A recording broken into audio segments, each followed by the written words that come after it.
Hey, what's going on, everybody? This is G Roscoe, and today my video is going to be about this, my DIY Scuf / Battle Beavers controller. I did all this work to it myself because I do not have the money to spend on a Scuf. Though I really wanted the Scuf controller or a Battle Beavers controller, I did not have the money to put into it. So the number one most important thing about this controller is the rear buttons. Let me see if I can get a good view of these things on my camera. Okay, you can see this button here. I can let you hear it click. You see? And of course I have one on each side right there. Okay, so those are my rear buttons, and I have those. The one on the left side here, on my left hand, this is mapped to X, and on this side is mapped to circle. Okay, so this lets me jump, and this one lets me slide and crouch and stuff like that. For those of you who don't know, much about Scuf and Battle Beavers controllers, that is what lets you get those jump shots. If you are somebody who doesn't know about this, you've probably been in the lobby with somebody who is boost jumping and shooting you in midair, and those guys are probably pretty frustrating to deal with. And I know because I'm one of those people. I used to not be one of those people. Before I really learned about stick and move, I knew about jump shotting, but I didn't know about stick and move. I didn't know, those of you who don't know, stick and move is where you change the controller where you actually jump with the right stick, so you don't have to take your thumb off of your stick to jump, so you can actually jump shot without the rear buttons. I never really did stick and move, so I'm not the professional on stick and move, how to use it and how, tips and tricks for that. But there's a really awesome YouTuber I know named Beast Mode Always. I'm gonna put a link to his channel in the description. Go and check out his channel for more tutorials and information on stick and move. It is, from my understanding, it's an awesome way to play, and it lets you get those jump shots in without needing the rear buttons. But for me, I much prefer to have the rear buttons. So again, I installed them on there. Those are my rear buttons. Okay. The next customization that I can talk about with this controller is, you've probably noticed it already, is the texture that I have on the back. I'll see if I can get this to focus on there we go. Okay. I'm not sure if you can make out what's all going on with the texture on this controller, because I know it probably looks a little crazy. Okay, this texture that's on here is called Stippling. Okay, if you want to learn how to do this, you'll need to look up stippling videos on YouTube. Stippling is very commonly done on handgun grips, polymer frame guns like Glocks and XDs, most commonly on Glocks. But all it really is, and you can see I textured the entire rear shell of this controller, even in between the L1, the R1 and R2, L1 and L2. I mean, I textured I removed the entire rear shell off of the controller. I'm trying to show you, I'm kind of again, looking at the screen, I'm trying to move this down and it's reversed. But yeah, I removed the rear shell from the controller, and I stippled the entire surface of it. Okay, and so basically what you do, the way you do this stippling is you have to use a soldering iron. Okay, and you get the soldering iron hot, just like if you were getting ready to solder, and you touch the tip of it into the plastic and it melts the plastic. Now I just barely touched the plastic with the soldering iron to make these lines, and I just lift it up and touch again, lift it up and touch again, and I go around, and you can see I kind of did a circular pattern. Basically what I did, I started right here and right here, and I just kind of went in a circular pattern from there into a bigger pattern, and the pattern meets right here in the center, and I just went over the entire shell of the controller like that, and it creates this very aggressive texture. I do not like the smooth texture of these controllers. and I was searching for an option and I couldn't find a good option. Just a lot of the stuff I wasn't too crazy about. I'll show this controller here in a minute. So I went with these silicone grips on this controller, and I'm gonna get to this controller in a minute. So I had that for a while, but then I saw a stippling video, and I had done stippling on some of my guns before. So I thought, yeah, of course, why didn't I think of that from the beginning? So this texture is very aggressive. So heads up, if you want to do this, if your hands aren't tough, you might not like it. It's extremely aggressive texture. It's rough on the hands, but you're not going to worry about this controller slipping when you play at all. You're not going to worry about sweaty, slippery hands. No, this digs in, and you got a wonderful aggressive grip on this thing without any added bulk of, you know, any kind of skins or grips that you can add on to the controller. The next thing that I want to talk about is the rumbles. When I opened this controller up, I took the rumbles out. Okay, so it makes the controller lighter, and all the pros will tell you, you have the rumbles off when you play. You do not play Call of Duty with rumbles. The vibrations do affect your accuracy somewhat. Maybe not a great degree, but somewhat. It's going to affect your performance in some way. So I just removed the rumbles. I enjoy having the lighter controller when I play multiplayer. It's I don't know, it just feels better in the hand. Next thing I'll talk about is you can see right here on this trigger, I installed a trigger stop. Let me see if I can get this to focus. Is it focused? There we go. Okay. This trigger stop is nothing but a set screw. Okay, I found one in the drawer somewhere, and so I just kind of like tested the trigger to see how soon it would fire during gameplay, and I kind of made a little mark there, and I got a drill. I forgot what size drill bit I used, and I just kind of tapped into the trigger there big enough to where I can start to thread in the set screw, and then I just, you know, threaded it in just enough to where it would stay but still stick out to stop the controller from going all the way down. I mean, stop the trigger from going all the way down. What that does, it gives you a faster response time on the trigger, especially with follow-up shots, because you see my trigger only moves this much now versus the regular trigger, which moves all the way down. That takes time for your finger to do that, and a lot of that is unused movement because, again, the trigger only has to go that far to actuate. Actually, a little less than that. That's probably a little bit more movement than you need to have.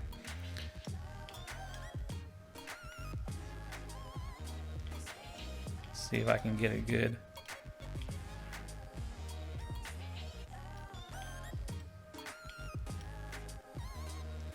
Okay, I don't know if that gives you a good idea, but something that I did learn again from the homie Beast Mode Always is I went ahead and flipped my trigger. So I actually used the L1 and to aim and R1 to fire, because this is just a tactile button. And the trigger press is much shorter, and you get a faster response time with those. So you have a choice, you know, to do your own trigger stops, just put a set screw in there, or just flip to the front triggers and then use the back triggers for grenades. And it gets the job done very well. I have switched very recently to the front triggers. I'm still getting used to it, but from just my experience so far, it works very well. And so I do recommend the flipping to the front triggers. The pros will tell you to do that anyways. Okay, the next customization I have on here is this right here. Well, these two little thumbstick grips. These are most commonly known as Control Freaks, but these are not Control Freak brand products that are on here. Okay, it's kind of a knockoff that I found at Walmart. They were $9.99, and it came with 3 of these, 2 tall ones and 1 short one. I gave the other tall one to my wife because, you know, my wife plays with me. So this tall one right here I put on my right stick because that's the one you use to look. Okay, you look up, down, and left and right with that. This one is for moving, strafing, and walking forward and backwards. You don't really need a taller stick for that, okay? There's not much precision involved in stepping forward and side to side, okay? Usually whenever in Call of Duty, when you're moving all the way anyways. With the taller stick, it kind of gives you more, like, I don't know if leverage is the right word for it, but it kind of gives you more leverage, more precision in the movement. It's easier because it's a longer movement to go all the way from left to right or from up to down. So it lets you make little tiny, more precise adjustments in your aim. And at first, when I first put this on here and tried it, you know, I was wanting to get Control Freaks forever, but I saw these at Walmart for 10 bucks and I was like, oh, I gotta get that. You know, at first I didn't really know. I didn't feel like it was good with my accuracy because it was weird trying to get used to it for the first couple days. But now, the improvement that it did for my accuracy it's just more than I ever thought it would be. I tried to play on my son's. I grabbed the controller for my son to try to play on his game for him for some reason, and I was like, dude, you need Control Freaks. This is no good, you know. Like it's one of those things that if you try to play after you get used to it and you try to play without it, you see the huge difference, a huge improvement in my accuracy when I got these. I guarantee you 100%, if you get the Control Freak, the tall ones like this, one tall one on the right stick, and you practice with that and get used to it, your accuracy is going to improve. It's going to be a huge improvement, just an insane improvement. I guess those are all the customizations I have. And again, some of the most important things I would say is the Control Freak, the tall right stick, and then the rear buttons for boost jumping. The other controller I showed you a few minutes ago, this is the controller that I use when I play zombies, okay? So I have my multiplayer controller and my zombies controller. The reason I have two different controllers is because they have different functions, and the gameplay is totally different on zombies than on multiplayer. So this controller, I have the silicone grip on it, but everything else is pretty much standard. You don't need trigger stops on when you're playing zombies. You don't. You also don't need this taller right stick. Okay, so I have both sticks the same length, and you don't need the rear buttons. There's no boost jumping in zombies. But what you do need, what is really good, is this controller for very long gameplays, extended periods of gameplay. And you know, if you're playing zombies, you're going to be going for a couple hours on a match if you get a good match in, which for me, I always get a good match. But this silicone grip, it's kind of like got a matte finish to it, so it's not real shiny and it's not slick. It's very grippy, and when you sweat, it doesn't get slippery. The silicone stays really grippy even when your hands get sweaty. And the little bumps on the sticks there, on the little silicone grips that I added on here, they work very well. They work extremely well at getting you extra grip and keeping your fingers from slipping. And it also protects the analog sticks, because you know they get damaged really easily. So basically it's just this on the standard controller with no customizations when I play zombies, and it works awesome. It's perfect for zombie gameplay. Now I'm going to get into a little bit of gameplay. I'm going to do a custom match here and let y'all see what it looks like when I actually play with this controller. I'm put on recruit bots because it's more about my hands, the controller, and less about any kind of skills here.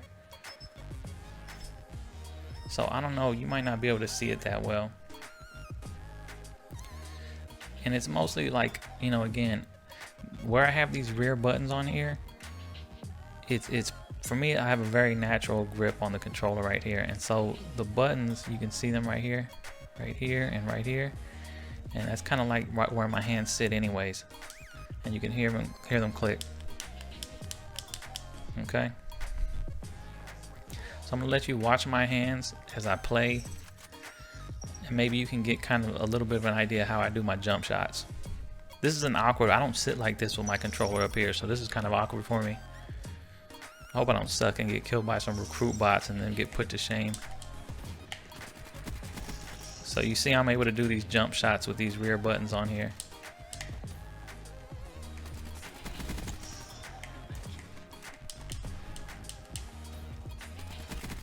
You see, and it kind of like, it's almost, I wouldn't say unfair, because anybody can do stick and move, but you have a huge advantage whenever I'm not even jump shotting, I'm just over here. See, this is the only way to aim while you shoot. If you have your finger on the X button and you're trying to, you can't aim and shoot, and it makes it pretty much impossible to get the jump shots.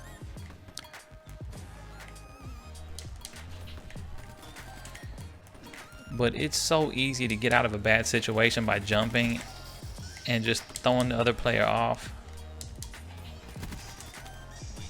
and getting those wins, man. That's how you get those dubs on the scrubs.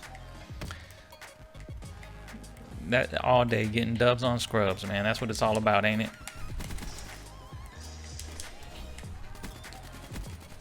You see, jump shots can really get you out of a bad situation, especially if somebody gets to jump on you from behind and you can kind of jump and turn on them.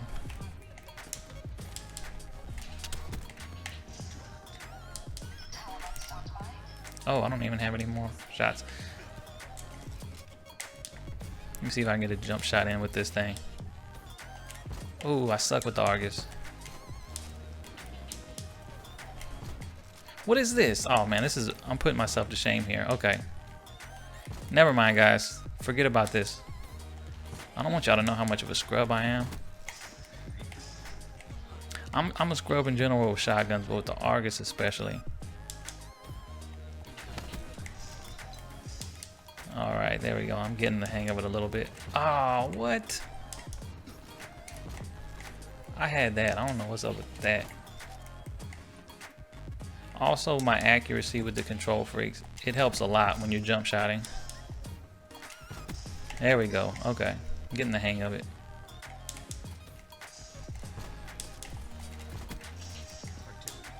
Alright, guys. Well, I appreciate you coming by and checking out the video.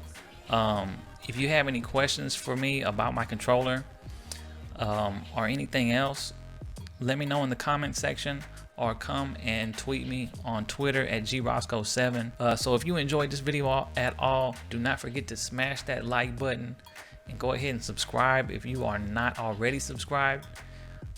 Let me know what you think again in the comment section, and I'll check you guys out in the next video. Peace.